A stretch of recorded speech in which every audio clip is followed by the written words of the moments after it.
Good morning, everyone.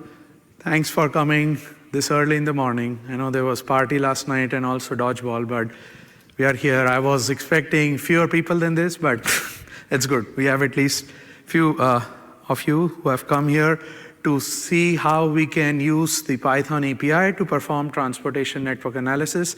I am Dilesh Mandloy, and I work out of Esri Redlands with the network analyst team, and I am the lead engineer on the routing services that are available in ArcGIS Online as well as ArcGIS Enterprise.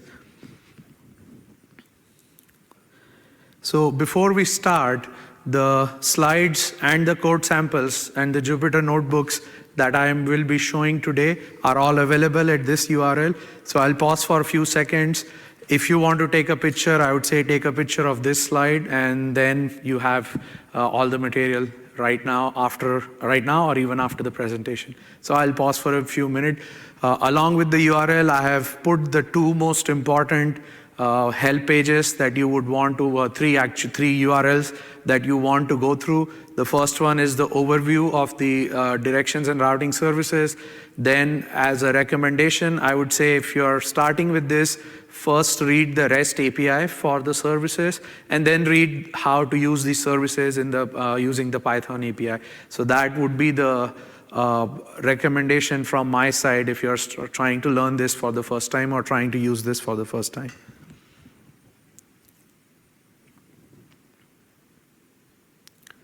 So what are we going to cover today? We are going to see what are the different types of analysis that you can perform on transportation networks using ArcGIS. And then we will see what services are available to you to perform these different kinds of analysis. And finally, we will see how we can access these services through the ArcGIS API for Python. So ArcGIS has a software component called Network Analyst, which allows you to perform analysis on transportation networks. And these analyses are also available as services in ArcGIS Online or ArcGIS Enterprise. Now, this talk is about ArcGIS Online, but if anyone among you here cannot use ArcGIS Online services for some reason, like compliance or policies in your organization, whatever I'm talking today is applicable completely to ArcGIS Enterprise also. So you can have these exact same services in your own ArcGIS Enterprise deployment, and then you can use them in the exact same way using the Python API. For this presentation, I'll be focusing on ArcGIS Online. There are certain things that are specific to ArcGIS Online that I will point out, but do keep in mind, if you are ArcGIS Enterprise, all of this is still very, very much applicable to you. So Network Analyst provides you these 7 different types of analysis exposed through services. So these are route, closest facility, service area, traffic, vehicle routing problem, location allocation, and origin destination cost matrix. So instead of having a static picture on what these things do, I would like to show an interactive demonstration of these different services. So again, these URLs are available in the slide. This is essentially coming from the features page on the developer's website. This is more like a marketing kind of overview of all the different capabilities, and it also has all the links to the different documentation, REST API and Python API, and if you're also interested in other SDKs, those are all there. So these are the different capabilities, 7 of them that were there on that slide. So I'll show them in an interactive applications here. So the first one is the get routes and directions. Is the screen visible, or I should zoom in a bit more? Good? Okay. So the first one is the get routes and directions. So this allows you to find a route between one or more locations in the sequence that you specify, or you can also optimize the sequence of the stops so that the overall travel time is minimized. So in this first case, we call that a standard route because we are finding the route in the exact sequence that you are entering the stops into. And the red icon in the middle is a barrier. There is an accident there, and you can also avoid that accident so that you are not routed on that freeway, 101 freeway. The other option is to do an optimized route in which the software actually determines the best sequence to visit the stops, and then it minimizes overall time. So as you can see, the distance saved between the two is 10.9 miles or 30%, and the time savings is 27%. So depending on your workflow, you can say, no, I want to find the routes in the exact sequence of stops that I specify, or I know my starting location is fixed and I end at a certain fixed location, like say I start at my home and end at my home, but in between I need to visit these 10 stops. Tell me the best sequence to visit them so that my overall time or distance is minimized. So those would be what we call as optimized routes, where the service is figuring out the optimal sequence of the intermediate stops that you're trying to visit. The next service is the traffic service. So this allows you to display live traffic as well as traffic incidents for anywhere in the world. So in this case, this is zoomed into New York City. So the lines here indicate the traffic speeds. So red would be congested, and orange would be stop and go, and yellow would be somewhat slow, and green would be free flow, along with the traffic incidents. So you can identify on those incidents, and then you can figure out what kind of incident that is. Now this service is a very good, I would say, operational layer that you would display on top of your results. So that way, if you're, say, finding a certain route during rush hour, you can display this traffic map service that can inform your users that, yes, I found this route, which is usually different than what someone would expect because it is avoiding traffic. So the services can make use of traffic, and this is the traffic layer that you can draw to say, okay, this is the traffic that is being used when you're computing the results. The next one is the drive time area service. So this service allows you to create areas that can be reached from one or more locations given a travel mode and a time or a distance cutoff. So you can say, okay, I have my store locations. Give me area that can be reached within 10 minutes of driving from that store, or within, say, 5 minutes of walking from that store. So in this case, the map is in London, England, and I'm saying, okay, within 15 minutes of drive area, this is all the area that you can cover. Or you can say within walk area, so this is the walk area. The walk area is significantly smaller than the drive area. Now this is very useful in doing accessibility and other kinds of analysis, where you can then say, once you have these polygons, you can then overlay this with demographic data and figure out what kind of demographic lives within my business, or within 10 minutes of driving from my business. Again, this can also use the traffic information. So if we were using traffic, let's say real-time traffic, and say you're doing analysis for every hour throughout the day from the same facilities, let's say you're doing 15-minute driving time at every hour of the day, then you would see that polygon shrink and grow depending on the traffic. So during rush hour, you will see the same 15 minutes is quite smaller, but during off-peak hours, it is quite bigger. So this analysis can also make use of traffic. Next one is a closest facility service, where we say, from my location, find me n number of closest location and find me the best route to it. So say if you are in an emergency dispatch, you could be a police car, and you would say, okay, from my current location, find me the 3 closest hospital, and then give me the driving directions and the best route to reach to all of those hospitals. In this case, it's finding one, but if I rerun this again, it's just putting the points randomly and then saying, okay, from my green marker, which is the closest blue marker, and then what is the route to it. In this case, it's only finding one, but you can find n number. You can say, find me 3 closest or 5 closest, and it will also generate the best route and the driving directions to it. For driving directions for both route as well as closest facility, we support a lot of different languages. There are about 25 languages in which you can generate driving directions. So next up is the multi-vehicle routing problem service. So in this case, the previous routing services that I talked about would only find one route. But this case, let's say you have a fleet of vehicles. Let's say you have 2 vehicles and they need to visit these 7 stops. So how would you divide up the work between those 2 vehicles? Which vehicle should pick the orange stops and which vehicle should pick up the green stops? And you may have additional constraints, like there are certain time windows on which these stops should be visited. Some should be visited in the morning, some should be visited in the evening, some should be in the afternoon. and maybe some stops require certain specialties. So let's say you are picking up some heavy equipment and you need to have a forklift in your van, so only that kind of van should be assigned to that particular order. So any kind of pickup delivery or say furniture delivery or a lot of different logistical problems can be solved using this multi-vehicle routing problem service. It has a lot of different constraints that you can specify, and it's used by a lot of logistics companies for all sorts of deliveries and different fleet optimizations that they do. Next up is the location allocation service. So this allows you to select sites that meet a certain criteria. So let's say you have 4 yellow markers. So these are, say, 4 prospective store locations, and the blue dots are all the customer locations that get some kind of service from these 4 yellow dots. So which is the best yellow dot so that everyone has to drive the least amount of time?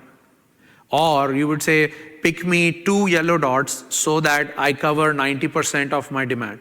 Or what is the minimum number of yellow dots I need so that I can cover all of my population? So these are the kind of problems that you can solve with the location allocation service. The last one is an origin destination cost matrix service.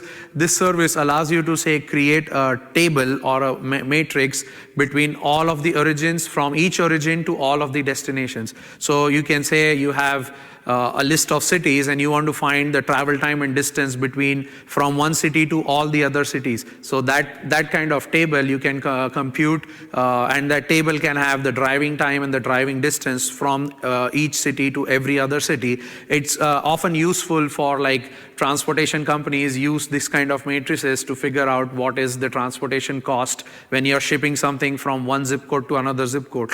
They just figure out what is the time and distance, and then the cost will be based on that. Oftentimes this service, the result from this service is also used with other optimization software. So the first thing with any optimization technique is to get an origin destination cost matrix, and then you feed it to other optimization solvers. Maybe they are based on some operation research tool or linear programming solvers, and they would take this OD cost matrix and then do further optimizations or solve an optimization problem that you're trying to accomplish. So these are essentially the 7 different services that are available as part of directions and routing services.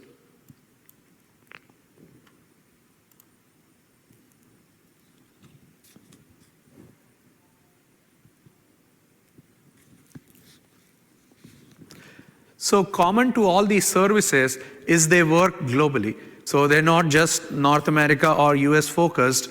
We have the services actually cover all of the world. The quality of the street data differs depending on the geography that you're working in, but wherever possible, we have predictive and real-time traffic along with historical traffic. So the countries in the dark green on this map is where we have predictive as well as real-time traffic. What do I mean by predictive is, say you're doing the analysis for now, let's say I want to do my route starting now. That's fine. In that case, we will use real-time traffic. But say if you're planning for tomorrow or planning for 6 hours from now, in that case, you say if my start time is 6 hours from now, we are going to use some predictive traffic. So it's not based on travel speeds, just your posted speed limits, but there is advanced algorithm in figuring out, based on the historical trends and other things on machine learning, how would the traffic vary for those particular street segments, and then your travel times will be calculated based on that. The services also support advanced logistical restrictions, like, say, if you're driving a big truck which needs a certain height clearance, so you can specify that, okay, I am routing a 3-meter tall truck, so don't route me through underpasses that don't have the 3-meter clearance. So you can specify those kind of advanced attributes, or you can say, I am transporting hazardous goods, so don't route me through streets where taking hazardous goods is prohibited. So those kind of advanced restrictions you can specify. You can also say, I want to only use preferred truck routes or streets that are designated as truck routes, and the services will also do that. Now, these rules are accomplished by what we call as travel modes. So travel mode is essentially a setting of all these restrictions as well as the cost attribute like time or distance that you're trying to minimize. All of this is stored in one single setting called travel mode that you specify when you're doing your analysis, and then the analysis behind the scenes will use all of the settings that are defined in the travel mode. Now the services come with driving, walking, and trucking as travel mode, time and distance based. But you also have the ability to define your own travel modes. So let's say you are doing some special kind of trucking where you are, like the example I gave, where you are routing hazardous goods. So that will not be in the trucking mode. Trucking mode is for general trucks, but you are routing a very specific kind of truck. So you would first go ahead and create a very specific travel mode for your trucks. And then when you are calling the services through any of the APIs, you will specify that particular travel mode, and then the services will go ahead and use the settings from that travel mode. So oftentimes when you have a problem and you want to figure out how should I go about solving that problem, the first thing you should really think about hard before writing any code or before doing anything at all is which is the right analysis type. So I showed you 6 different analysis types. Let's say traffic is the visualization part, but the other 6 were all different types of analysis that you can do, right? So given a problem, you need to first identify out of those 6, which is the absolute, the right one. Now, some problems can be solved with multiple analysis types or multiple services, but you need to make sure you're picking the right type. And I'll walk you through an example. Let's say there is a healthcare provider who wants to find driving time and distance to 5 closest healthcare clinics from every single patient locations. So this is the problem that you're trying to solve. The keywords here are the ones that I've highlighted. You want to find the exact driving time and distance to 5 closest healthcare facilities from their patient locations. So based on what I've described, one solution, and this is something that most people commonly pick up because it's easy to visualize and so it comes first to your mind, is let me create 5 and 10 minute, 5, 10, 15 minute drive time polygons around all the healthcare clinics, then do a point in polygon. So I'll know, okay, this patient falls within the 5-minute polygon, this one finds within the 10-minute polygon. But this is not going to produce the accurate results because what we are interested in is the exact travel time and distance. It's not enough to say this patient is within 5 minutes. No, I want to know if this patient is exactly 2.3 minutes or the distance is 1.5 miles. This is just going to give me an approximation saying, yes, these patients are within 5 minutes and these patients are within 10 minutes, but not the exact travel time or distance value. Now, service area is useful in other cases. Let's say if your objective was to find, okay, how many people live within 5 minutes? You don't care if they live like 0.2 minutes or 4 minutes or 5 minutes. You just want to get a number, how many are within 5 minutes, then this is useful. But in our case, we want to know the exact travel time and distance, and this service is not going to give you that. So this is not the right analysis type to pick. So you might think, okay, service area is not good. Let's see if closest facility is good, because from every patient location, we want to find time and distance to 5 closest hospitals. Closest facility gives us that, the exact travel time and distance value. So this is going to give you the exact solution that you're looking for, but again, it is not the most efficient way of doing this analysis. Why is that? Because closest facility, along with computing the time and distance, also creates the actual route shapes and the driving directions. In our requirement, we are only interested in the time and distance value. We don't want the routes or we don't want the driving directions. So that's why this service is doing a lot more than what you need. So it can become slow if you're doing lots and lots of analysis on lots and lots of points. And it's essentially producing a lot more than what you really need. So again, this is not the right analysis type to pick. So then you have the origin destination cost matrix. Now this is going to say from each origin, in this case, the patient location, find me 5 closest destinations, which will be the hospitals, and the OD cost matrix only gives you the time and distance. It is not computing the route shapes, it is not computing the directions. So this essentially exactly fits our requirement, and because it is only doing what we really want, this would be the right analysis type to pick. Now, why I'm emphasizing on this process is because oftentimes people pick an analysis type which is wrong, and then it leads into a lot of problems down the stream. So first thing, whenever you want to solve any kind of a transportation analysis problem, read through all the different analysis types we have, figure out what are the strengths and weaknesses of them, and then pick the right one, and then figure out, okay, I know I need to be doing OD cost matrix analysis. Let me read the REST API doc for it, then let me read the Python API doc, and you will go and then execute that kind of analysis. So those were the analysis types. Now, how do you execute these analysis? Through services that are available in ArcGIS Online. So Python API, in order to do transportation analysis, analysis on transportation networks in the Python API, you have to use services. So there is nothing that's happening locally on your machine. All of the computation is happening in some service. So that's the basic premise of the Python API working with transportation analysis. Now, this screenshot is from the doc, and these are all the location-based services that are available with ArcGIS Online. The transportation analysis part could be done using the routing and direction services as well as the spatial analysis services. So these two are the broader categories of services that will allow you to solve some transportation problems. So we'll now see into details what are the different services that are available from within these. So there are two main categories. One is the directions and routing services. The other one is a spatial analysis service, which is a single service but made up of many different tasks. So you can think of it as one service with many sub-services in it, or just think of the task as individual services. It doesn't matter for the discussion here. Now, the routing and direction services expose all of the capabilities available in Network Analyst.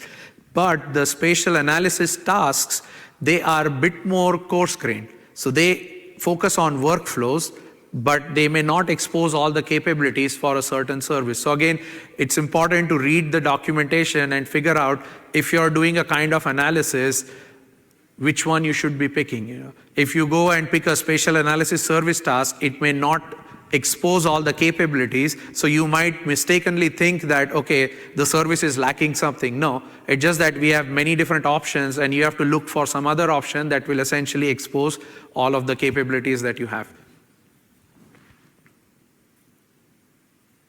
So along with service types, these different services have execution modes. What are execution modes? So the services can be either synchronous or asynchronous. So synchronous services are like you submit a request, and then the request happens on the server.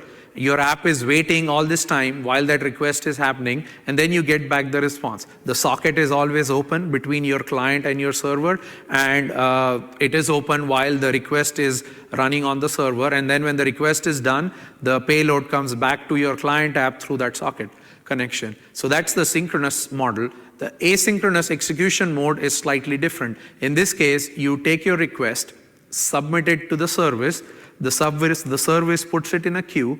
As a client, you are supposed to periodically poll whether the job is done or not, poll for the status of the job or status of the request.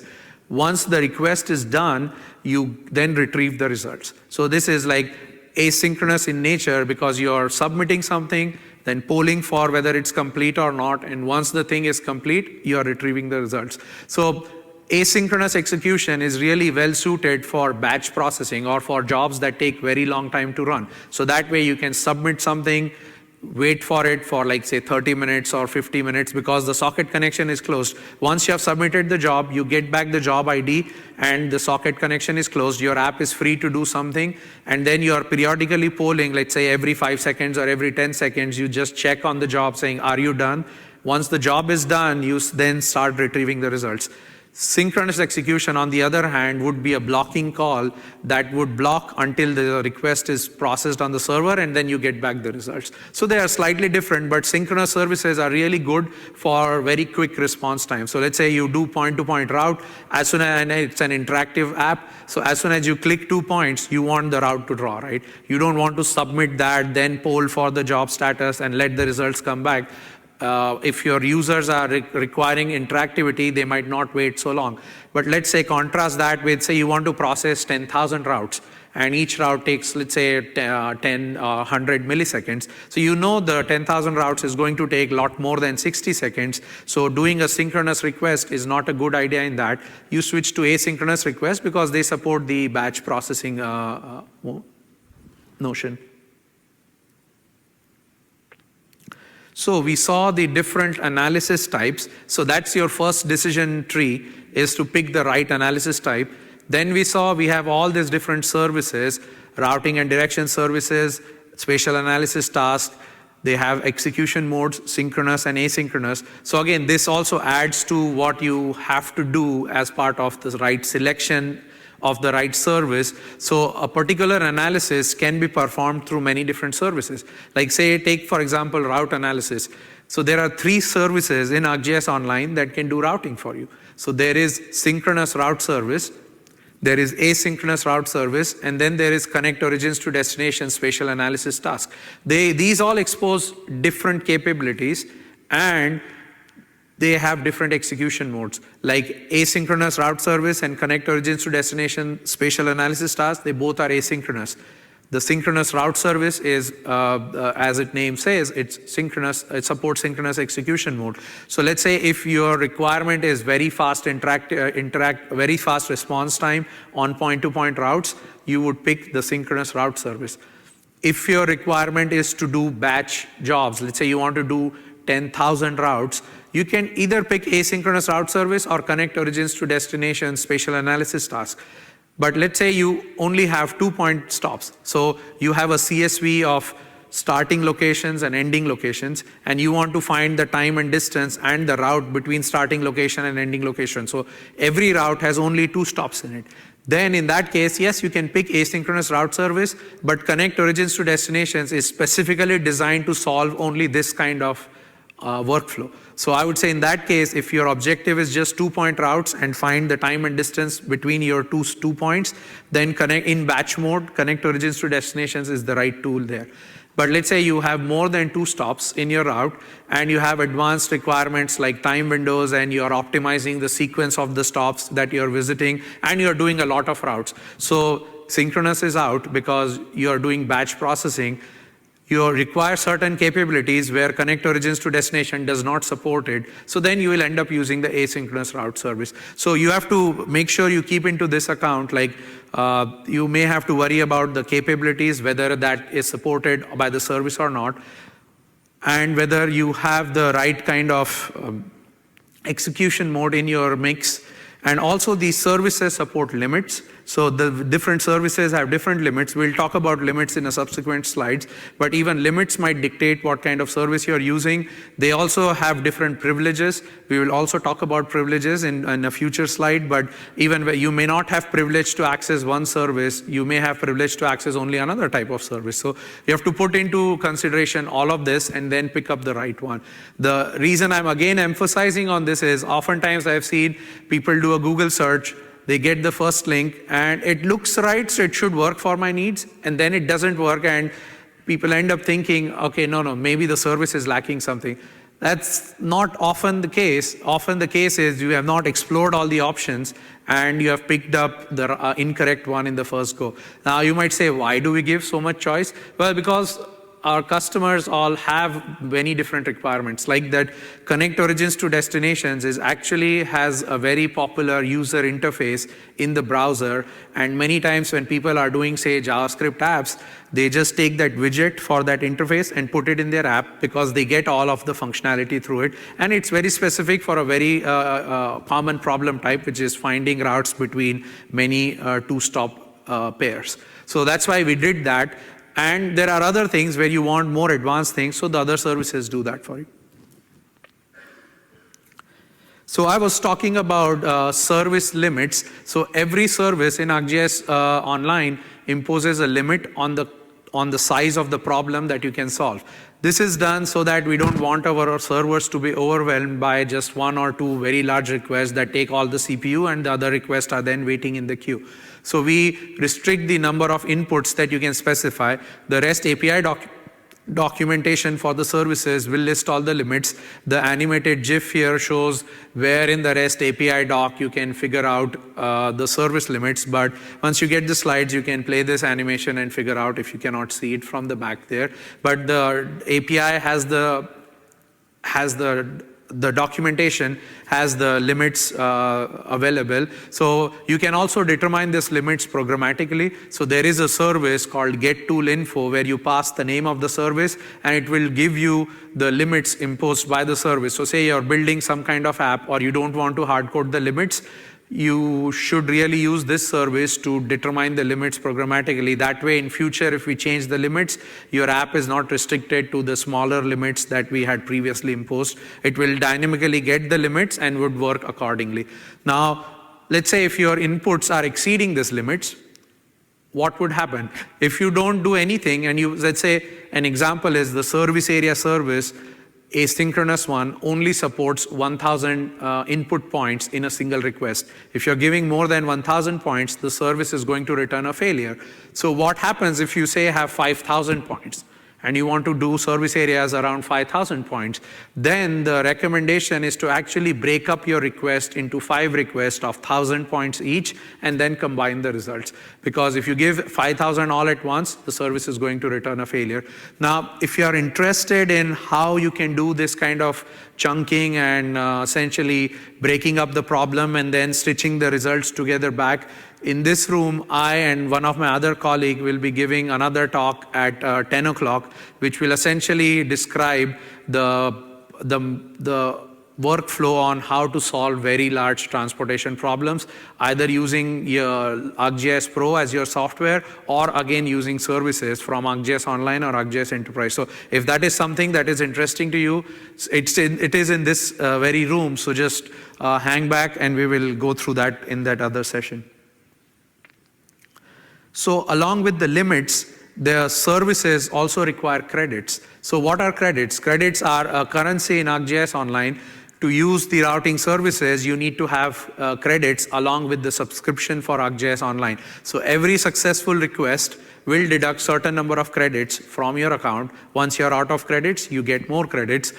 If you sign up for a trial account, you get some free credits for the trial duration. Like ArcGIS Online trial gives you 200 credits, so that's pretty good to evaluate all of these services. Or if you sign up for a free developer subscription, you get 50 credits every month and they get added to your account. So if your analysis can be done within 50 credits, then you can pretty much do it for free. If you need more credits, you can of course buy these credits. But every request will deduct credits. Except there are 2 exceptions. There is a traffic service, the one that draws the traffic, that does not require credit. It only requires an ArcGIS Online account, and the utility service that allows you to query for the limits or get the travel modes in your organization, that also does not deduct credits. And you can always track the credits that your app or you, when you're doing analysis, is using from your organization page.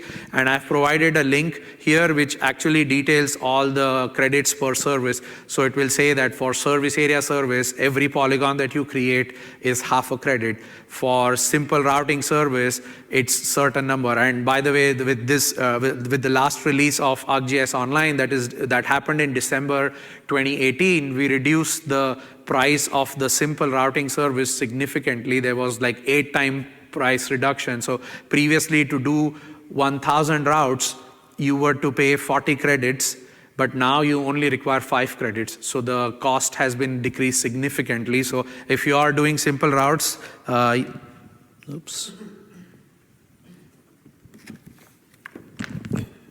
before my laptop runs out of power. Okay. That was close. So we saw the services require credits. The services have limits. Along with the credits, your user account also needs certain privileges. Now, if you are a single developer in your developer account, this is not that relevant. But if you're part of a big organization where you have lots of named users, okay, hopefully we are live to the end of this. So I was talking about services have limits. You need credits to use the services. If you are in a big organization, your ArcGIS Online administrator might restrict privileges. This is so that not everyone has access to all the credits in the organization. So this is controlled through privileges. So if you are an administrator, you have all the privileges. But your ArcGIS administrator can assign privileges so that only, say, a few people in your organization are allowed to do routing. So to access the routing services, these are the 4 different privileges you would need. So if you're just using the directions and routing services, you need the network analysis privilege. But if you're using the spatial analysis tasks, then you need the spatial analysis privilege, the network analysis privilege, as well as the privilege to create content and to create hosted feature services, because the spatial analysis tools create their output as feature services. So you need those appropriate privileges. Now, again, this may be relevant, may not be relevant, but I've usually seen in a big organization where there are lots of named users and they are more conscious about credits, an administrator can make sure that only few people have the access to the routing services, and they'll control that through these privileges. So we have seen what the services are. Now we'll see how we can use them through the ArcGIS API for Python. So when you're using ArcGIS API for Python, the module that you import is ArcGIS. How many here have used ArcPy also? Okay, almost all of you. So ArcPy and ArcGIS are both like Python API to work with ArcGIS software, right? So I see them as, if you want to work with web services and WebGIS in general, you use the ArcGIS package. So you use the Python API for ArcGIS. If you're working with the ArcGIS software locally, like you have the license for ArcGIS Pro or ArcMap, you're mostly working with ArcPy. Now, sometimes the functionality between ArcPy and ArcGIS overlap, but oftentimes ArcGIS is best suited for everything web, and ArcPy is best suited for running everything locally. They both can coexist, and in fact, if you have ArcGIS Pro on your machine, then you already get ArcPy as well as the ArcGIS package. But to use ArcGIS package, you don't need ArcPy. In fact, you don't need any software, any ArcGIS license on your machine to be able to use ArcGIS API for Python. Something like it gets a bit confusing, especially with people call Python API. Now, what does that really mean? Are they calling ArcGIS or are they calling ArcPy? So what I am talking now is all the ArcGIS package. What I'll be talking in the next talk that I'm giving in the same room is the ArcPy package, because there I'm using ArcGIS Pro to do my analysis. Here I'm using Jupyter notebooks, which can be run from any browser on any machine. So I'm using the ArcGIS package. So within the ArcGIS package, all the network analysis, the directions and routing services are available within the ArcGIS.network module. There is a submodule called network. Everything is available within that. The spatial analysis tasks, they are under ArcGIS.features.analysis. So those are the 2 namespaces that you will be working with if you want to do the transportation analysis. And if you are getting started, you should first read the guide, because that gives you the overall idea, and then go look at the sample notebooks, because sample notebooks are essentially like a case study, which is describing a case study and teaching you how to use the API as part of that. Whereas the guide is really just showing, okay, these are the API signatures, and these are the parameters, and this is how you should be passing those parameters. Now, how many here are, say, from a data science background, or have used the Python data science ecosystem? Okay, so very few. So I would say, when I was starting my journey on learning the Python API, I've been doing Python coding for almost 10 years, but not in the data science stack. So I found it a bit difficult to essentially understand how the Python API was actually working. And the reason for that was I was not very comfortable with the Python data science stack, which essentially includes libraries like Pandas, NumPy, SciPy, and Matplotlib. So I figured out, and the ArcGIS API, actually, Python API is very heavily reliant on at least Pandas, the Pandas Python library. So I would say if you are not not comfortable with the data science stack, and especially the pandas package, first invest some time in learning pandas. You would be very, very productive with the Python API if you have a solid grasp of pandas and matplotlib, pandas in particular. And to get started, I would recommend, this is the book that I read and I found it very useful. It is available on Amazon, or there's also, the author has put this book for free, the entire book for free on his GitHub website, and the link is in the slides. So I would say get started with this. This book has very good introduction on Jupyter notebooks and IPython and NumPy and pandas also. So this would be a very good foundation, and then start using the Python API and you will get a very good idea of it. Now, why I'm stressing on pandas, because Python API has something which is called spatially enabled data frame. So Python provides data frame. Data frame is essentially a data structure that represents tabular data. And in GIS, almost everything is a table, right? So that's why pandas is very important to the Python API. And Python API essentially enhances that the data frame provided by pandas with a spatially enabled data frame. So it essentially, along with all the attribute operations, you can do spatial operations like union, buffer, and all those kind of things. So having a good idea of the pandas package and working with data frames comfortably is kind of a prerequisite before you start using the Python API. So let me show you a playground where you can start using the Python API. So you can install the Python API locally on your machine and start up Jupyter notebooks and work that way. Or what you can do is, Esri provides something called notebooks, hosted notebooks. So you go to notebooks.esri.com, and here, this is a Jupyter server. Again, it does not allow you to save things. It will like terminate automatically if you're not active for more than, I think, 30 minutes or something. But it's good for just getting started and feeling your way in the API. So you can always come here and do, let me see if I can zoom this a little bit. Okay, so this is a complete Jupyter server, so you can start a new notebook here, and it has the Python API already installed, so you can come here and start working with the API. So you can do import ArcGIS, and then you initialize your portal.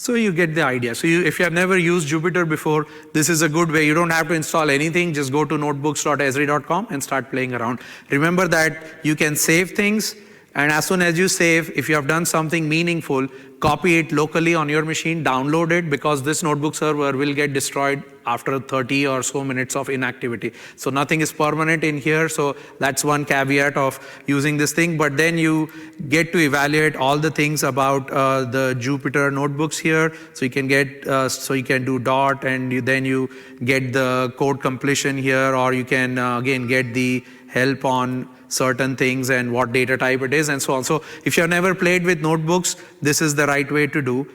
Also, you can, let's say, go back to the home page, and all the samples that are in the Python API.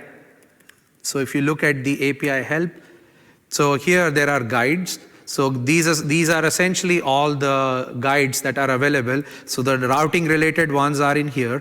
So let's say there is this guide. So you can read it up here on the website, but this is a static image. You cannot really execute it. But on the notebook server, all these are still available as notebooks that you can try and execute. So if I go to guide, this is the same thing that I was looking there, and then I can come here, perform network analysis, and then these are the 3 guides that are available to me. So perform route analysis is one of the guides. So in this case, now it's initializing a kernel for me, and now I'm ready to look at the code and start executing it. So in this case, now I'm running my cell here, shift enter for running the cells in Jupyter, and then this is actually doing a route synchronous service. So here it's running this thing. Let me hide the output from this cell so you see how it is running. You can read through the doc. So instead of reading it here, instead of reading it here and then copying this code and then executing somewhere, it's better to read it here so that you can just execute what you're doing. Like here, it's actually, so here it's actually doing a full route. So it's saying, okay, I got my route layer, then I'm calling the solve on it and I'm passing my stops. So this is the lat long for one stop, this is the lat long for another stop, and then it's doing setting some other parameters, and then from the result JSON, it's getting the total travel time and it is printing it. So if I run this thing, at this point it is making a request, and from the route service, it is getting the total travel time required to travel between these XY locations. So I would say this is a good way to get started. You can actually run all the examples yourself, and you don't have to install anything on your machine. So let me close this.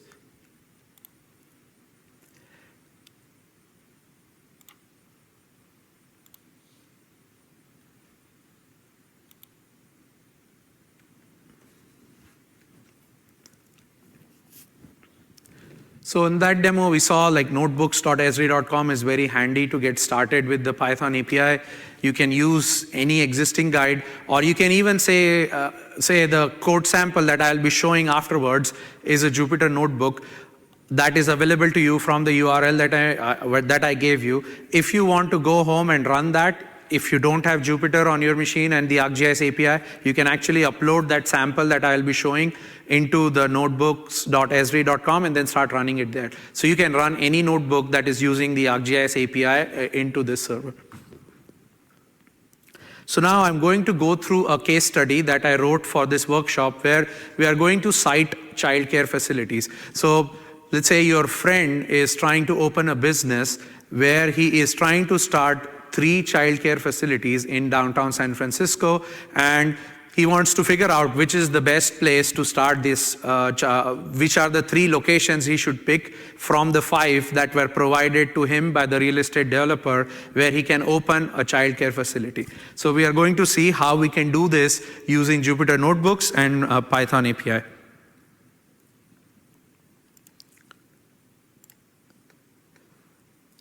So the notebook that I am showing, it is available as part of the slides from the URL that I'll also bring up once we are done.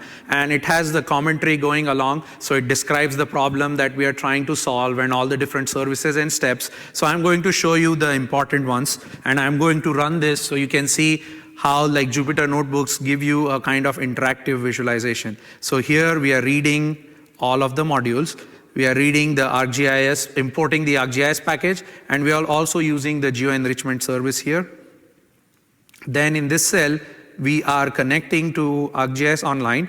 Now in this case, I am using getPass Python module so that I am prompted for my username password. So that way I can easily share this notebook with you, right? If I was hard coding my username password, that would not have been good because then I cannot share that notebook with you. So with this, the notebook prompts me to enter my credentials, so I'm going to enter my ArcGIS Online username and password.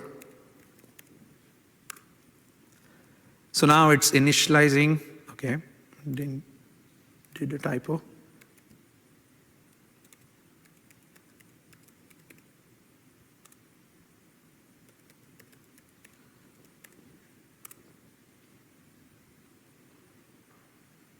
Okay. So now I'm just initializing some variables. So I will be doing my study in San Francisco. So I want to make sure I am creating a map of things in San Francisco. So the first thing I'm doing is I am actually around San Francisco, I am creating 5, 10, 15 minutes drive time polygons. And then within those drive time polygons, I am enriching them. We're using the geo-enrichment service. And I'm trying to get what is the number of children of age 0 to 4 living within 5 minutes, 10 minutes, and 15 minutes for the current fiscal year, as well as 5-year predictions from now. So the geo-enrichment service essentially provides a lot of demographic variable for which, for any location in the world, you can say, okay, what is the population living in this particular area? So it will give you estimates on that, which is what I'm utilizing here. So I'm saying to the geo-enrichment service, give me these 2 variables, POP0CY, which is population of 0 to 4-year-old for the current year. This case, the data was collected in 2018. And then POP0FY, so this is for future year. They give you 5-year predictions. So this is population as of 2023. And then POP change is the difference between two. Because when I'm trying to start my business, I want to know what is the current population and what are the trends in going on in future. Because I don't want kids to be there in the first year of my daycare, and then after that I'm out of business. I want to make sure at least for 5 years I will have good business. So I'm using those variables that are available to me. Then in this cell, I am just initializing my map view. So here it is drawing the map with that polygon that I have created. Now see, this is the benefit of Jupyter Notebooks and Python API, is it allows you all this interactive mapping. So I was doing something, and now I want to see my results. I can draw them in a map that is embedded in my notebook. And this map is interactive. I can zoom in, zoom out, or I can click on pop-ups, and it shows me the data that I have here. So as I was saying, I was interested in these two variables. So this is the population currently of 0 to 4-year-old kids within 15 minutes from that one location. So this is about 29,000, and then in 5 years from now, this is projected to grow to 31,000, and the difference will be in this pop change, which is about 2,000 children. So 2,000 kids are predicted to be available in that area in future. So now I want to somehow model this as my demand points. So what I'm going to do is I'm again going to reinitialize my map.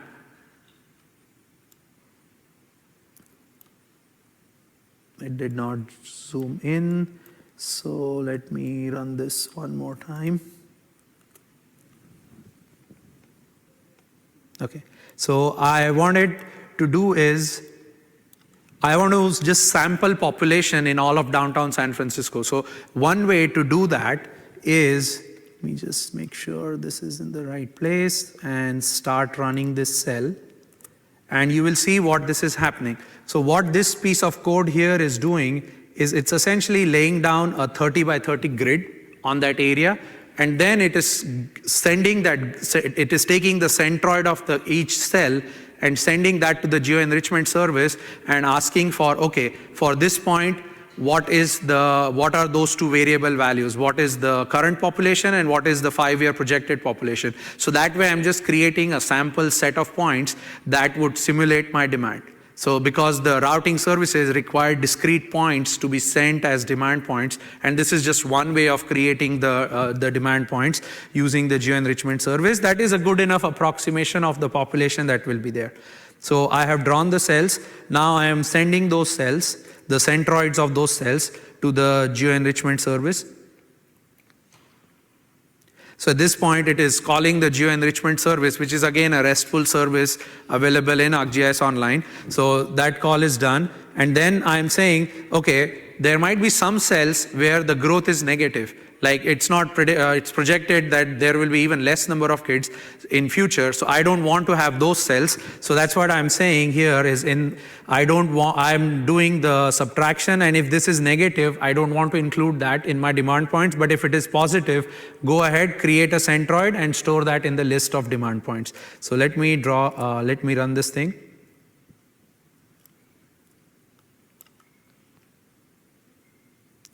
And once this is done, now I'm just converting that into a feature set because that's what my service requires. And then I'm drawing this here. So from those grids, now I got these points because these are the points where it's predicted to have nice growth in 5 years' time. And if I click on any of the points here, I would see what is the expected growth. So here it says the weight is 1, which means, yeah, there is a possibility of growth. If I come here, the weight is 9, which means at this location, it's predicted that there will be 9 additional requirements for daycare facilities in next 5 years. So I have all these points, and now I want to bring in my prospective locations. So the real estate agent gave me a CSV that looked something like this of 5 prospective locations where I can open up my childcare facility. So I will go ahead and batch geocode these things. So I'm setting up the addresses, and then I'm sending that to the geocoding service. And once the service is done, I am seeing, okay, the score is good, so the addresses are geocoded well. I am assigning them, I'm getting their shapes, and then here I am just drawing those things. I'm looking at them as a tabular thing. So these are all my locations, and this is the capacity. Now I cannot accommodate every children in one single daycare, so this is the different number of available seats I have in the daycare on all these 5 facilities, and then I draw them on the map. So you can see the squares here are my candidate facilities, and the points are the demand points. So now we will call the routing service, location allocation service, to say, pick me 3 best daycare out of those 5 so that I can satisfy all that demand, right? And each of the daycare has capacity, and each of the point has total number of kids that are expected to be in that location. So I don't want to exceed the capacity, but tell me the 3 best locations that I should be using. So I set up the data, and now I'll go ahead and call the analysis. So at this point, it is taking all those demand points, taking all the facilities, and sending that to a location allocation service. And here I am specifying the problem type is maximize capacitated coverage, because I have capacity on my facilities and I don't want to be exceeding that capacity. And then I'm saying the number to find is 3, and everyone should be within 15 minutes. So, and now this thing succeeded. And now I'm finally visualizing the results on the map. So I'm just drawing a new map here. And then I'm using the data frames to draw the outputs. So in this case, let me zoom out. So you can see it did not pick this because there was no one close by. So if I open my daycare there, everyone has to drive more than 15 minutes, which is not going to work for my business. So the service did not pick this. It picked this one and assigned all of the demand points here. And out of these two were close by. So why did it pick this one versus this one? So if we look at the pop-ups, this would say the capacity of this was 35. And if I look at this one, the capacity of,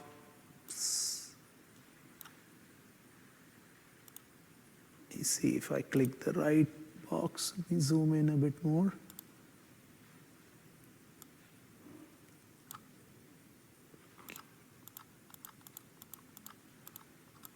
Yeah. So the capacity of this was 37. So it picked something with more capacity because that's where you can accommodate more kids, right? So that's how the service will do the analysis intelligently for you.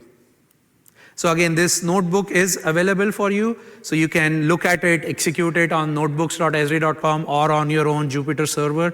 And you can then read through the case study and understand it a bit more. So what we saw was ArcGIS API for Python allows you to use different types of analysis. So not just routing, you can also bring in other services, like we brought in geo-enrichment and geocoding so that we can accomplish. And it provides a nice visual interface. So you can do some analysis, look at the results on the map, and look at the tables, look at the charts if you want to, and so on. And Pandas data frame really work well as inputs and outputs, and they also allow you to do the plotting. Essentially drawing those things on the map. So in conclusion, go to the Events app, please fill the survey, tell us what you liked, what you didn't like, so we can improve this session in future.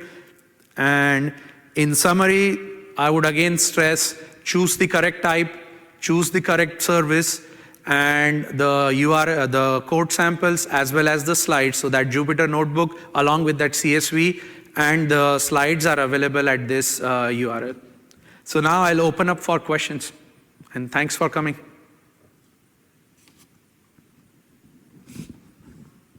Yes, question. How have you used it to solve transportation routing problems with like train networks and stuff like that? So multimodal. Yeah, multimodal. Okay, so the question is, how can you do analysis on multimodal networks? So yes, with ArcGIS Online, you cannot change the underlying street data on which we are doing the analysis. You only get street data and you get the walking, driving, and trucking modes. If you want to do analysis on anything else, the option is to use ArcGIS Enterprise. So you would have ArcGIS Enterprise, you need to have a network data set that models your train network and your multimodal network, publish all of these services in ArcGIS Enterprise based on your data, and then you get these exact same services, but they'll be working on your own data and you can do the analysis. If you're interested in more, I did a talk yesterday which showed a tool that ships with ArcGIS Enterprise that shows you, given a network data set, how you can publish all of these services to ArcGIS Enterprise. It's a single tool. It's called Publish Routing Services. The important part there is you need to have the right network data set. Once you have the network data set, use this tool, publish it to your ArcGIS Enterprise, you get these exact same services, and then this same API is applicable to work with those services.